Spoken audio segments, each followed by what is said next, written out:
Sonografía de cadera, otro mundo que lo habíamos visto, también importante en nuestra práctica diaria. No tengo conflicto de interés y en este capítulo usted debe reconocer las estructuras anatómicas relevantes de la cadera, son muy importantes. La técnica del ultrasonido y las apariencias normales de cadera para poder diferenciar lo patológico. La evaluación dinámica y pruebas clónicas que pueden ayudar a interpretar estos hallazgos, ya que sí existen algunas cosas muy importantes que vamos a ver, y las patologías comunes, aspectos ecográficos, cómo describirlas y el rol y la importancia de esta modalidad de imagen. Recordando un poquito la parte anatómica, el sacro, que es muy importante, el ilion, el coxis, el pubis y el isquion, ¿no? Que son estructuras importantes. En la parte anatómica, de interés tanto para adultos como para niños, la cápsula articular es esta, donde a veces en los cortes anteriores encontramos esa sinovitis transitoria, sinovitis vellosa nodular, también que son patologías frecuentes porque a veces no son tan bebés, niños, sino también parte de la adolescencia. Encontramos ese labrum que es tan importante, el cartílago acetabular y la cabeza femoral. Ahora, en la parte pediátrica como tal, vamos a darle mayor importancia a este cartílago acetabular y a la cabeza femoral, ya que las patologías lo habilitan, ¿no? Visto de otra manera, aquí encontramos el ligamento, el cartílago articular, el acetábulo, que son estructuras importantes para valorar este tipo de patología pediátrica exclusivamente, ¿no? Y esta imagen es como la Biblia, esto es pregunta de examen, esto es lo que se tienen que saber, estas son las estructuras tan importantes de las que les hablaba. En esta diapositiva está representada básicamente todo en cuanto a de cómo nos vamos a ubicar anatómicamente en cuanto a la ecografía de cadera pediátrica. Adelante, doctora Paz. Me hace recuerdo colocarle la lista, por favor, ¿ya? Llegó justo en el mejor momento porque esta es la imagen que tiene que dormir, soñar, rezar y todo lo que usted se imagina cuando piense en una cadera pediátrica, ¿ya? Entonces estábamos hablando que estas estructuras son claves. El número 1 es el iliaco, es nuestra línea base. El número 2 es la cabeza femoral, por eso está representado así con ese círculo. El número 3 es el acetábulo, miren, ¿no? Esa línea. Ahora, el número 6 es el pubis. El número 7 no hay, el número 8 es el glúteo menor, el 9 es el glúteo mediano, el 10 es el tensor de la fascia lata y el 11 está representado por el tejido celular subcutáneo.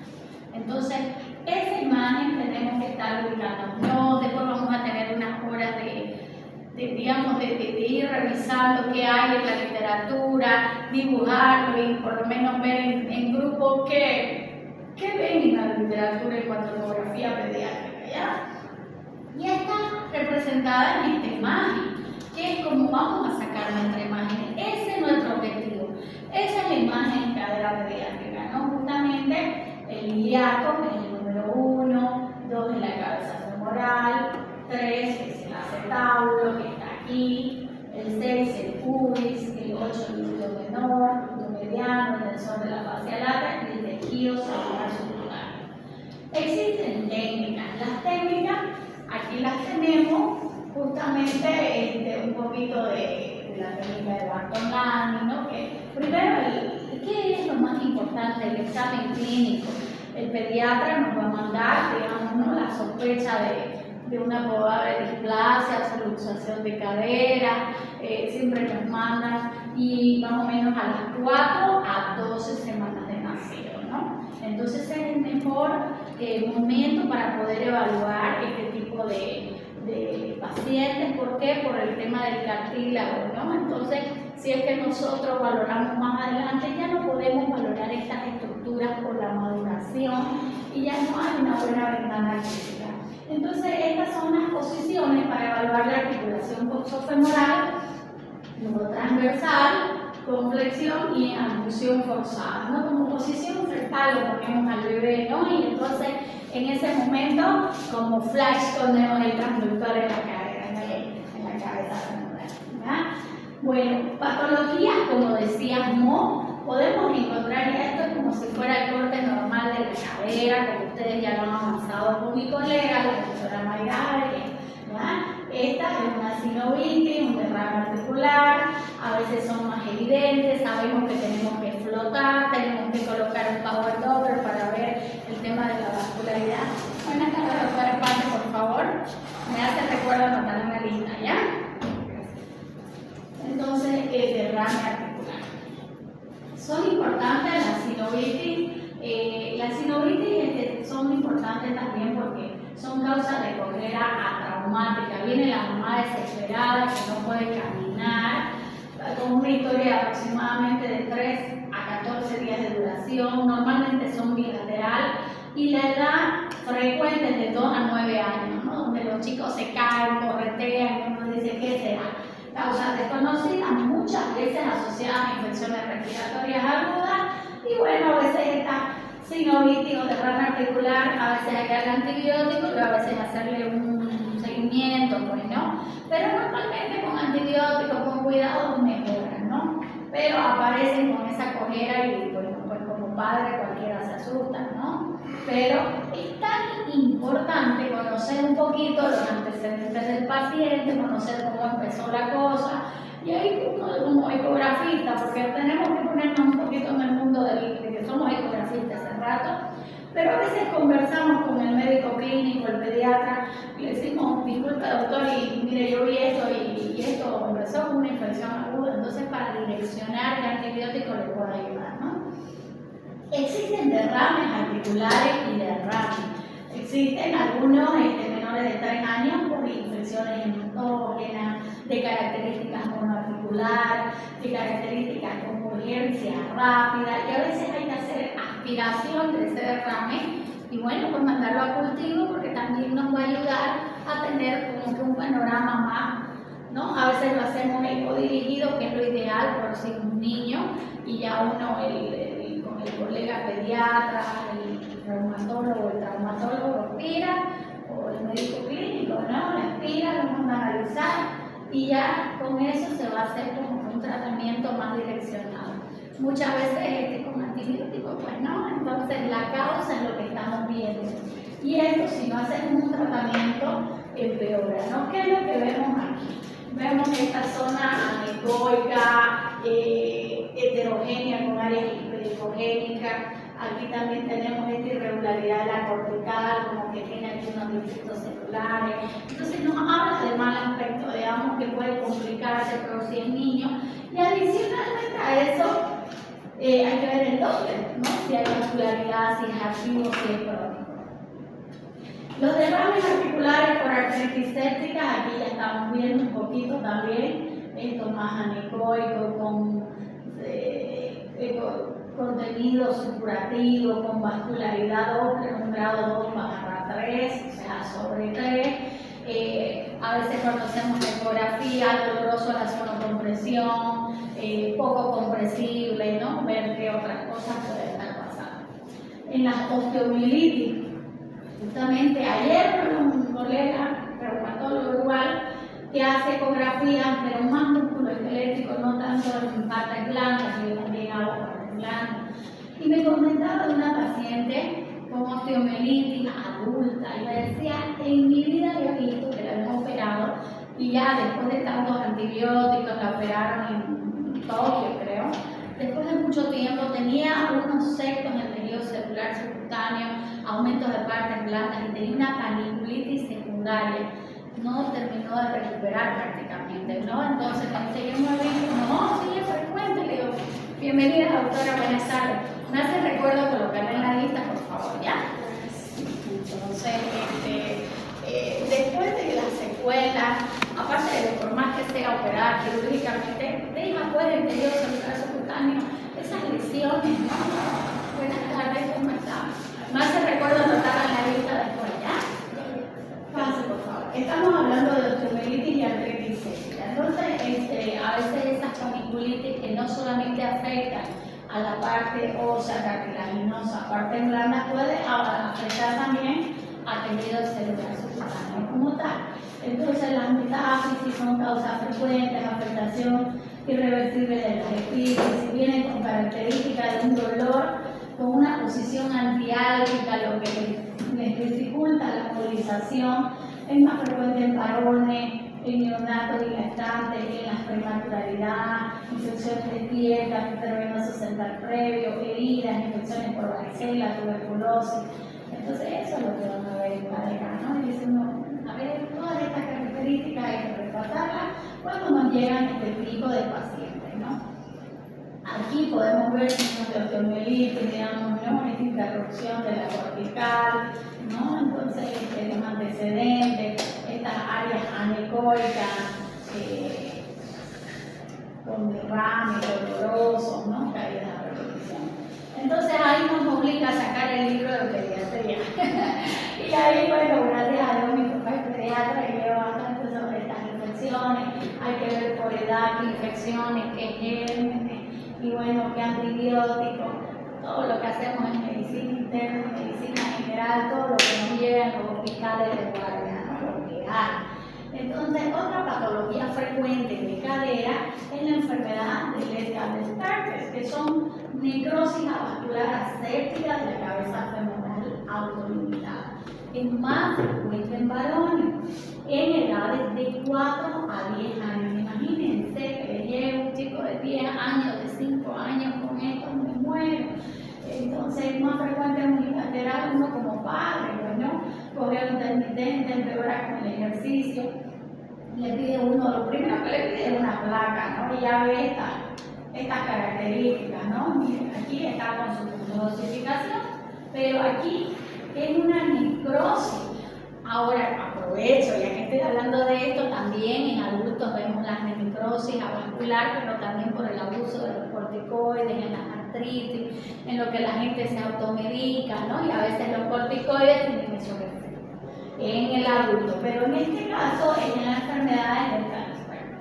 Entonces le pedimos una ecografía donde vemos esta zona de la caderita, con esa zona anecórica con contenido pericórico y con interrupción de la cortical, ¿no? Y que lo corroboramos con una radiografía también, ¿no? Entonces, es otra patología en la infancia. Y aquí podemos ver nuevamente la cadera derecha, la cadera izquierda, cambios estructurales, interrupción de la cortical, áreas anecoicas con contenido de fusión y Doppler también positivo. Otro ejemplo, ¿no? Miren estas irregularidades, parecen unas escaleras estas, ¿no? Entonces ustedes en esa imagen tienen que pensar en una enfermedad del cáncer. La piomiesitis, eso también es causa frecuente por infecciones bacterianas subagudas del músculo esquelético, ¿no? Aquí ya notamos también superficial. Es más frecuente en climas tropicales, o sea, aquí en Santa Cruz. Accesos intramusculares, son que causan normalmente primarias y secundarias a infecciones contiguas, ¿no? Entonces, son piomiesitis sobre el músculo externo, ¿no? Entonces, tejido celular subcutáneo. Después, las displasias de cadera, que es lo que hablábamos, y justo aquí dice, ¿cuándo? Está muy gráfico eso. Lo ideal es de 4 a 8 semanas para poder estudiar. El médico pediatra, a veces uno tiene a su hijo chiquitito y no, hay madres que no tienen idea ni lo llevan a su control de recién nacido y después al año ya quieren hacerle todo, ¿no? Entonces es a las 4 a 12 semanas y bueno, el médico pediatra o el médico general le pide la radiografía, a ver si está todo bien y bueno, pues si está todo bien, no le pide este estudio, pero en algunos países ya hay un protocolo en esta edad por estandarización a todos les piden, ¿no? Entonces, y en esa edad.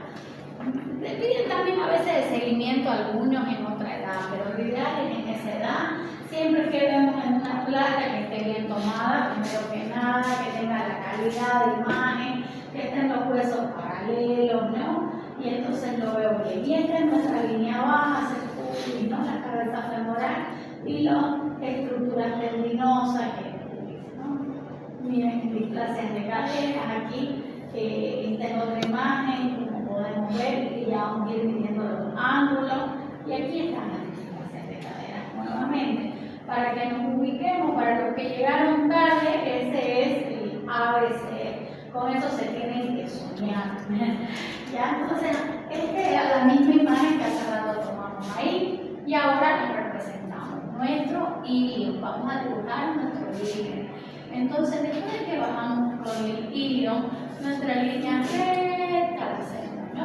De ahí el ángulo alfa. Aquí, esta estructura nos da el ángulo alfa, que se lo mide, y el ángulo beta. Y la cabeza femoral siempre va a ser nuestra guía. Se lo ve al comienzo medio difícil, pero les aseguro que la práctica no es tan difícil y los equipos ahora nos lo lanzan. Entonces, en displasia de cadera femoral, ya digamos se diagnostica por la técnica de Graf. ¿Quién era Graf? Es un médico ortopeda australiano quien diseñó esta técnica y la perfeccionó. Después de Graf hubieron varias variaciones y otras técnicas más, pero la más conocida, la más respaldada es la de Graf. De hecho fue como que un gran avance en el mundo ortopédico para ellos. Claro, siempre hay un poquito de discordancia, pero no hay algo que lo supere todavía para poder ver el tema de displasia de cadera que la ecografía, ¿no? Entonces la técnica de Graf habla de que tiene que tener un ángulo alfa mayor a 60 y un ángulo beta menor a 55, ¿ya? Para hablar, esos son los valores normales. Una cadera madura, esto es normal, a 60 grados alfa. Entonces la línea alfa es este el ángulo y está en 60. Cadera inmadura, ya hablamos del ángulo alfa 50, que es lo que habíamos dicho. Cadera laxa subluxada. Esto en reposo, cadera normal, y la maniobra de estrés, desplazamiento de la epífisis, ¿no? Vemos de que aquí está bien y aquí ya está como desplazadita, ¿no? Cadera luxada, ya hasta la cabeza femoral ya la vemos diferente, ya de solo verla, ya uno como que dice, esto está como que se movió, pero lo correcto es medir la subluxación, el acetábulo, el eficiente, con un ángulo alfa de 43, la epífisis desplazada y un beta de 85, relativamente concéntrica, ¿no? Y aquí hay otro tipo de luxación, con una cobertura ósea muy deficiente, alfa 43, y cabeza femoral muy desplazada con pobre cobertura cartilaginosa, beta 89.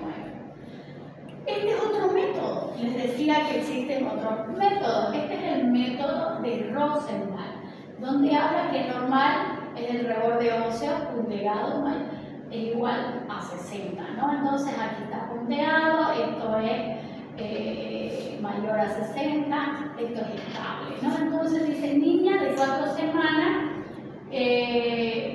no hay clínica, se hace como screening, que era lo que les decía, con un reborde óseo redondeado tipo B, un alfa de 60 normal, dice, ¿no? Cobertura acetabular mayor a 50 en estudio dinámico estable, ¿no? Entonces ellos igual toman, simplemente se llama el método de Rosenthal, pero se va más que todo que es más puntiagudo, dice, ¿no? Es como que más, o sea, más formal lo veo yo el método de Graf, ¿ya? Pero también habla el método Rosenthal cuando es inmaduro, como él dice, es leve tipo desarrollo del acetábulo y del reborde óseo redondeado. Ya cuando está inmadura, él toma de 50 a 60, 60 es normal y 50 a 60. Es otra como valoración, clasificación, si quieren llamarle, y ellos se basan en ese ángulo de 50 a 60 y es lo mismo, dice, niña de 4 semanas, estudio morfológico de Greening, el reborde óseo acetabular tipo B, dice, alfa menor a 60, tiene 55.6 y una cadera inmadura.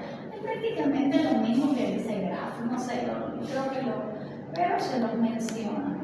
Y displasia moderada es de 43 a 50. Básicamente es todo el ángulo alfa, no toma mucho el ángulo beta, ¿no? Y habla de que es un reborde acetabular tipo C, dice que tiene un hipodesarrollo acetabular. Si quieren describirlo así, lo pueden describir, porque hay personas que les gusta describirlo así. Alfa menor a 50 y le ponen los valores, eso sí tiene que ir, porque en base a eso le hacemos nuestro diagnóstico, ¿no? Displasia moderada, ¿no? Cobertura acetabular inferior a 50 en reposo y el estudio dinámico con su pulsación, ¿no?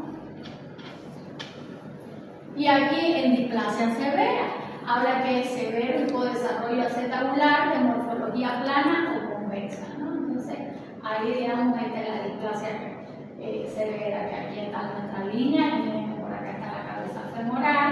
Entonces, en el primer día de vida, miren, ¿no? La ecografía diagnóstica le hace pulsación bilateral de ambas caderas irreductibles a la maniobra de ortolani. Uno pues les hace a los bebés, ¿no? Entonces no pueden. Entonces es bueno, porque a veces es bueno hacerlo, sobre todo cuando corresponde, porque a veces tienen esos cartrígenes, Pavichy, que le ponen y mejoran, ¿no? Hay otras cosas que le ponen los ortopedas.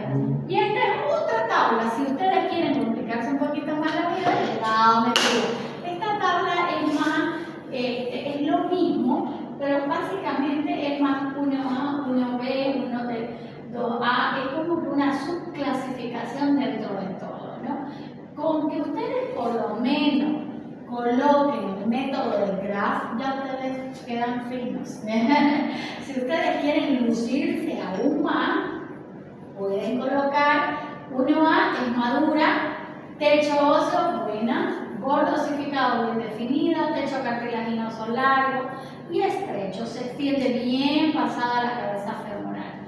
El ángulo alfa mayor a 60. Incluso les puede servir esta tablita para escribirla, ¿no?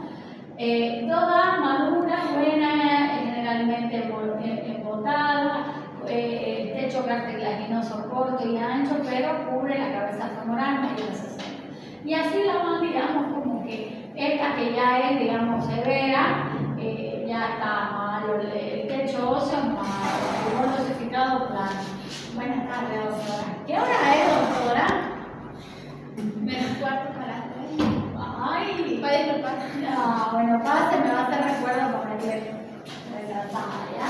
Lo que pasa es que después no aprenden y la parte más importante ya le da donde siento mal porque la verdad siento que se la han perdido, pero los compañeros se van a reunir en grupo y la van a colaborar, ¿ya? Aparte que la tienen en la plataforma, les voy a pedir que la repasen, va a entrar al examen también preguntas de carrera pediátrica, ¿ya?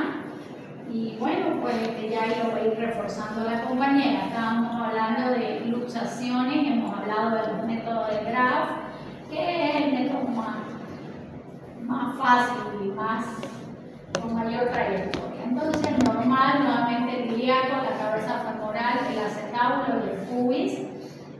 Abducción neutro, ¿no? Abducción neutro. Entonces, lo patológico ya más o menos uno, al ver esa imagen con las imágenes previas, ya se están dando cuenta de que esto está como que bien centrado, bien redondito, bien bonito, ¿no? Pero ya me parece esta imagen y me hace pensar, no, esto no está en el ángulo ya. Con eso ya me di cuenta, ¿no? Entonces, ¿cuándo realizar la ecografía? Realizamos la primera exploración entre las 4 y 8 semanas de vida, eso es lo ideal, lo he dicho hasta las 12, pero hasta las 8 es lo ideal, ¿no? ¿Eso es doctora de screening o de patología? No, de screening en otros países, ¿no? Es ideal, ¿por qué? Porque después los niños no caminan y después dicen el pediatra y no lo hicieron y por qué usted no lo traen. Entonces, en otros países como Brasil, no me va a dejar mentir aquí la doctorita, de screening a todos le piden. Es lo mejor, porque digamos nace y no le hacen un chequeo de eso. Y si está todo bien, dígame, eso es necesario. Eso es necesario. Y es en esa edad, porque si no se lo pedí, ya después no se va a llegar a ver cómo está. Eso es lo ideal, pedirlo. Lo que pasa es que no había antes tantos médicos ecografistas, no había ni ecógrafos a veces, estábamos servicios saturados, ahora igual seguimos saturados, pero la gente lo va dejando y solo se lo pide a algo más necesario o al que ya realmente algo no anda bien. el clínico o el pediatra dice, no, aquí no me cuadra, no estoy haciendo las maniobras, o la mamá ya le dice su pie medio dobladito, parece que en la barriga estaba así. Entonces a esos niños le piden, pero lo ideal es pedirle a todos el green, porque si le pedimos ya sabemos, ah, no, está todo bien y listo, pero después ya va a pasar a otra edad y ya no vas a poder ver eso, vas a tener que hacerle como la cadera de adulto, como ustedes ya han aprendido con la doctora Mayra, ¿no? Y ya vemos otro tipo de patología, ya este estudio ya no va a servir para eso. Si quieres ver displasia a ese niño vas a tener que hacerle otro tipo de estudio, pero la clínica es soberana. Entonces lo ideal es eso. ¿Por qué repetir una ecografía de ese? Bueno, la clínica, cuando hay displasia de cadera, cuando la clínica, y es lo que nos pasa un poquito, ¿no? Los ángulos son la base a nivel internacional, ¿no? Por eso es que es bueno saber. Bueno, otras causas son los traumatismos, y cuando vienen niños, porque ahora pueden más a la área pediátrica, siempre nos tiene que llamar la atención cuando vemos este tipo de lesiones en partes blandas, en tejido celular subcutáneo, y bueno, patrón, salud doctora, patrón anecoico con interrupción del tejido normal, a veces aumentado el tamaño, y ver las características, que a veces por trauma o por alguna infección, cuáles las características.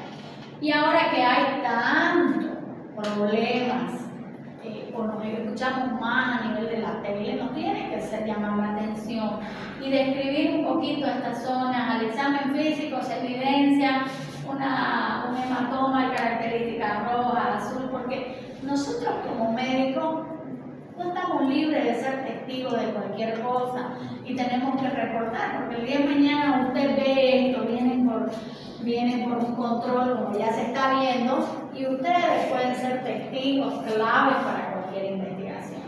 Entonces ustedes lo anotan, se evidencian, y creo que eso hay que ser curioso, ¿no? Si ven que está bien cuidado el niño y todo, si no hay signos de violencia, lo hacen, lo reportan en su estudio, pero bueno, ustedes se libran, puede ser cualquier cosa, ¿no? Pero miren aquí, azul, púrpura, verde, pálido o amarillo, que ya más o menos nos habla, ¿no?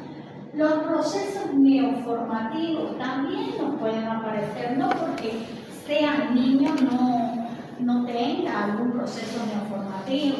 ¿No les ha llamado la atención que ahora hay más casos de cáncer? Y tiene que haber algo en la alimentación, en el estilo de vida que estamos teniendo. Yo atendía en la Caja Nacional antes de un oncólogo y yo decía, ay, ¿qué especialidad tendrá el doctor? Decía, porque altos pacientes, decía, será pediatra, ginecólogo, oncólogo de todas las edades, ¿no? Y es lamentable porque cada vez hay más cáncer, entonces estamos comiendo más artificial, más químico, o estamos saliendo más especialistas y realmente los estamos estudiando ya un poquito más, pero nos tiene que llamar la atención, como antes no veíamos, claro, la gente se alimentaba más sano también, ¿no? A punta de los gritos veía uno las viejitas que agarran más cuerdas y más fuertes que uno mismo, ¿no? A veces uno, ¿no? Entonces, ¿cómo nos ha impactado todas estas enfermedades virales, dengue, chikungunya? Y uno hace un retroceso y va viendo que ahora andamos más estresados. Ahora mismo, más estresados porque a mí no tengo gasolina, no tengo... Entonces, ahorita todos, digamos, ya llegando como podemos, ¿no? Y yo les digo a veces, ay, ¿por qué llego tarde? Pero les digo porque me apena, porque esperé hasta las 9:30 y no podía esperar, ¿ya? Pero sí, digamos, ya las compañeras que han llegado tarde se van a poner al día, y estos procesos neoformativos son muy importantes. ¿Y qué tienen que ver ustedes? Las características, si es superficial, si tiene Doppler, aquí tiene un Power Doppler grado 3, si tiene un cirio ahí que lo está nutriendo, si está bilobulado, si tiene tabique, si tiene estas áreas más hiperecoicas en el interior. ¿Qué me hace pensar que es un contenido mixto? Porque aquí está anecoico y aquí tiene contenido hiperecoico, tiene como que su cápsula.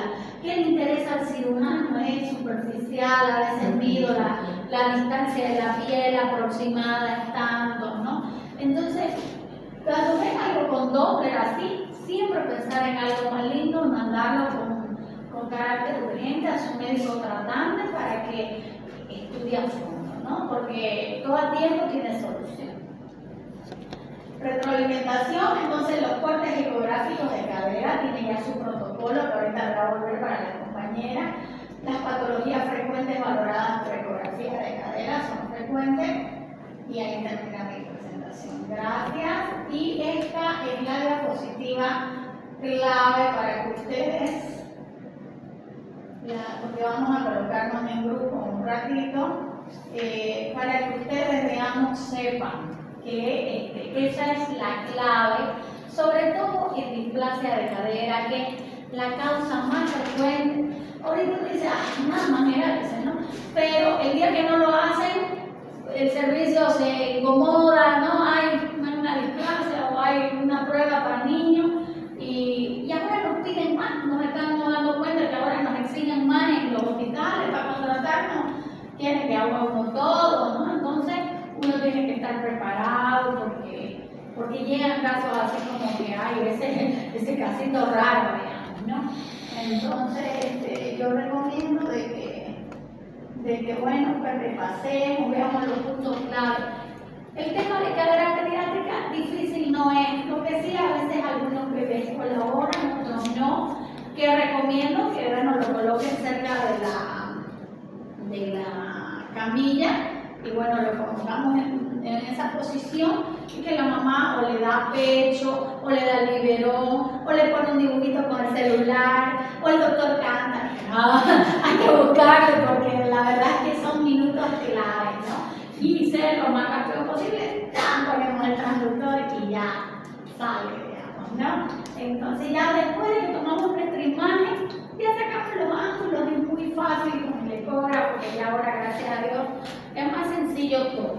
No sé si tienen alguna pregunta, algún comentario, alguien que quiera compartir algo. Sí, doctora. En las prácticas vamos a ver niños hasta qué edad. En la práctica, buena pregunta. Yo quisiera que sea, ¿no? Yo atiendo adultos y atiendo niños. Los niños son hasta los 12 años, creo, ¿no? Yo no tengo problema en que venga un niño de 12 años, pero ahí ya no le voy a ver yo ahorita esa cadera, ¿me entienden? Yo voy a pedir que sea de 4 a 12 semanas de nacido. Lo ideal, porque yo quiero que vean displasia de cadera. Lo otro para mí es fácil, lo otro para mí ustedes se lo saben, ¿no? O sea, es más fácil. Voy a pedir, voy a rogar si es posible, porque yo quiero que en esa edad hagan ustedes. Lo bonito es hacer ahí. Cuesta así conseguir ese tipo de pacientes. Sí, pero simplemente, esa es la cosa, ¿no? eso es lo que cuesta, porque cada que yo he tenido prácticas en pediátrica viene uno o dos, y a veces vienen más grandes y no se llega a ver tan bonito como están viendo ahora. Entonces mi requerimiento va a ser bien estricto, pedirles a ellos que traten, pero si no viene igual el que venga hasta los 12 años, igual lo vamos a hacer porque ustedes refuerzan un poquito más. A veces hay patologías, traumatismo, seromas, displasias, a veces hay sinovitis, derrame articular, o las infecciones en el pan de cada día, ¿no? Y es verdad que cadera casi no les afecta, más les afecta hombro, rodilla, no sé, ¿no? Por lo menos en la práctica es lo que poco, por lo menos en el área que yo me desenvuelvo. Quizá la doctora que trabaja en hospital ella ve bastante cadera o no. ¿No? No ve. No. ¿Ve quién más trabaja en hospital? Aquí la doctorita que también trabaja, ¿no? No, en obstetricia, su fuerza, ¿verdad? ¿Alguien más trabaja en hospital? Aquí no hay mucho de cadera, ¿cierto? Ni de adultos ni pediátricos, como que no mandan. ¿Y por qué no mandan? Porque también hay el recelo del ortopeda o del pediatra. Hay algunos que no le creen, pues no le hacen así con la radiografía, o porque no saben. Eso. No Yo creo que es más eso, doctora. Si yo ignoro un método complementario para ayudar en mi diagnóstico clínico, no sé qué voy a pedir, ni sé quién lo hace. Y es muy importante, mi papá es de la vieja escuela y él siempre me decía cuando yo llegué de médico, hija, ¿por qué no dan charla a los médicos de lo que vos haces? Porque de verdad, ¿qué es lo que haces? Y, o sea, prácticamente, no son pediatras, ¿no? Esa es la verdad. Y me decía, ¿sabes qué, Lorena? La gente no sabe, no pide. Entonces yo empecé con charlas, empecé con un poquito de publicidad, empecé, digamos, dando clases, daba clases a los hospitales con los ortopedas y los ortopedas que son duros. Bueno, ¿van a enseñar? Yo, claro, les yo te voy a enseñar, les decía, y vamos a hablar juntos, vamos a unificar criterios, yo lo que vengo a complementar nuestra práctica diaria, ¿no?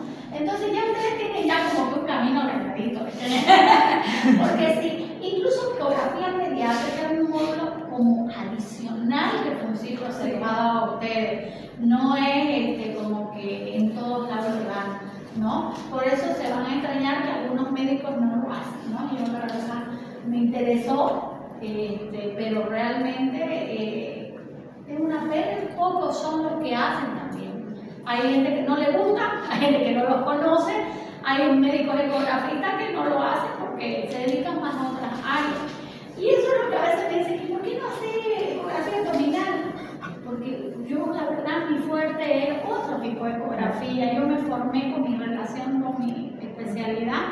Las que yo hago son ecografía pulmonar, ecografía en piel, porque se relaciona mucho con mi especialidad, ecografía musculoesquelética, traumática, trabajo con los ortopedas, entonces me interesa más esa área y trato de fortalecer esa área y trato de seguir aprendiendo, porque uno nunca termina de aprender.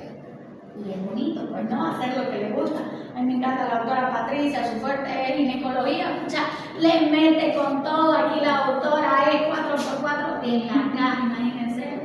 En ese entonces que yo la conocí, la pobre, a full de pacientes. Ahorita no me imagino cómo estará, ¿no? Está difícil, ¿no? Por falta de gasolina, tampoco es así. Bueno, también con el tema de la gasolina, ¿no? Yo hablo por los que conozco, porque los he visto, digamos, trabajando, digamos. Pero ¿qué es lo más importante? Que lo que hagamos nos guste. Porque cuando a uno le gusta, uno lee, se interesa más por el caso. Eso es, la verdad es que la parte pediátrica también no a todos les gusta porque es más minuciosa, porque hay que leer más, hay que tener más tiempo, porque lloran, se hacen pipí, se hacen popó, o sea, hay que estar preparado, hay que ser rápido. Por eso es que yo le decía al doctor Santelice, una clase no me basta, porque yo no le voy a estar explicando que el ángulo encima del bebé llorando y tienen sus técnicas, y yo quiero que ustedes ya cuando vengan los bebés se sientan como que más confiados, lo ponemos tan chan el corte y listo, fuera muchachos, porque claro, veamos, no tienen nomás su modalidad y su patología, y también con el bebé hay que ser como que más delicado, pues no, o sea, un bebé que te inspira normalmente ternura, ¿no? No puede decir que uno quédese quieto, a ver su mamá que lo calle, no, pues no, uno tiene, uy, hijo, uno tiene que tener carácter también, aguantar, ¿no? Entonces, es por ese motivo que yo quería, digamos, quizás el tiempo está más ampliadito, pero ¿para qué? Para que ustedes tengan un break, de ahí practiquen, digamos, lo que vean en internet o si tienen algún libro y comparta cada uno de sus grupos. Hemos leído adicional de lo que usted nos facilitó, hemos leído esto y se lo voy a dibujar, se lo voy a presentar. Así normalmente son mis clases teóricas que me gusta que ustedes lean, porque yo les transmito la clave. La clave es el método de Graf. No le voy a pedir la clasificación 2A, 3A, 3A, no. Con la clasificación de Graf ustedes ya están, ya saben, eso es internacional. Eso es lo clave, por lo que le pueden mandar al paciente, que ustedes estén seguros, ya, los ángulos, tanto, y ahí está. Y lo otro, digamos, lo otro son las patologías del día a día, traumatismo, las de sinovitis, y ustedes, infecciones, esos derrame articular. Por virus, bacteria, hongo, usted no sabe, pero es derrame. Si no mejora el niño, sugiero aspiración ecoguiada. Belleza. Y así llegamos a un mejor diagnóstico, pronóstico y tratamiento. ¿Qué le parece? Y es muy cierto, en realidad no saben los médicos. Si usted quiere fortalecer su centro de salud, aquí también hacemos ecografía pediátrica, ¿no? O a los pediatras, les cuento, doctora, hago ecografía pediátrica cuando necesiten, a veces una engrímita. Vender el pan. ¿Ah? Vender el pan. Claro, perdón. Y aparte que en quienes más hacemos, en pacientes, bueno, en pacientes que han tenido un embarazo complicado, ¿no? Las diabéticas, gestacionales, las que han tenido preeclampsia, a veces embarazos gemelares, posición podálica de cabeza, ¿no? Entonces, o sea, sí o sí hay que pedirle, ¿no? Posición podálica, a veces niños muy obesos, ¿no? También, ¿no? Entonces, más que todo en sexo masculino, ¿no? Entonces, ya no recuerdo eso, pero digamos, ya me hizo dudar, tarea para que lo lean dentro de un rato y salgamos de duda, ¿ves? Entonces, son importantes hacerlo y ya les escribí. ¿Alguna otra pregunta? Doctora, disculpe, ¿puede poner la diapositiva del procedimiento del protocolo? Donde se ¿Esa? No, otra. ¿Esa? Otra, donde está el niño. La del niño quiere, ¿no? Ya. Esa. Ahí. A ver. O sea, ¿cuántos cortes vamos a hacer ahí? 1, 2, 3. El del graph es directamente Longitudinal. en realidad es transversal el del graph, pero ahí entra así. Pero podemos hacerlo de las dos formas, ¿ya? ¿Qué les quiero decir? Que no solo displasia. Si es que viene por un derramecito, ya le hacemos antericita. El graph es así y en transversal. Listo, se acabó el estudio. Pero si nosotros queremos ver una infección, algo, vamos a tener que ver de todo. Tiene tal edad, vamos a ver el graph, ya. Listo. O sea, sería por el lado lateral, sería, ¿no? Un corte. Claro, lateral, así es, correcto. Sobre la cabeza del fémur. Sobre la cabeza del fémur, porque esa es nuestra estructura, nuestra línea base, ahí es donde vamos a trabajar. ¿Sabe? Yo me estuve imaginando con un corte para cada anterior. Claro. Mayor. Ajá. ¿No? No funcionaría llegar a la desplazación. No, Lateral. solamente es lateral. Por el ángulo que se va a Por ver. los ángulos, y eso es, por eso les decía, con displasia solo lateral. Si es un derrame articular, depende de la historia clínica o qué me solicita el médico, ¿no? Tiene, digamos, un acceso anterior, entonces sí, anterior, si vemos algo lateral, lateral. Pero, escucha, más que todo, direccionar la vía de interés. Y en graph sí o sí lateral, ¿ya? Y si no saben, pues, y mandan un niño de 4 años, le hago ya como un adulto, anterior, lateral, posterior, ¿no? Auditorio, acá, ¿no? Todo depende de la historia clínica. Pero lo más básico y lo más importante es solamente, más que todo, porque lo ocupan pediatras, cuál es su fortaleza, los ortopedas, es método de graph, es displasia de cadera. Y son raros los que mandan, por eso le digo, son contados con una lupa, por eso que casi no se ve mucho. Y esto es como que un plus que no todas las escuelas de ecografía lo dan. Y nuestro paso 1, ¿cuál sería? ¿O cómo vamos a hacer? ¿Lo ponemos al bebé? Su paso 1 está bien, lo colocas al bebé así, si es displasia, lo pones como de un ladito y aquí transversal. Ahí me sale esta imagen. Perdón, no, esa no me sale.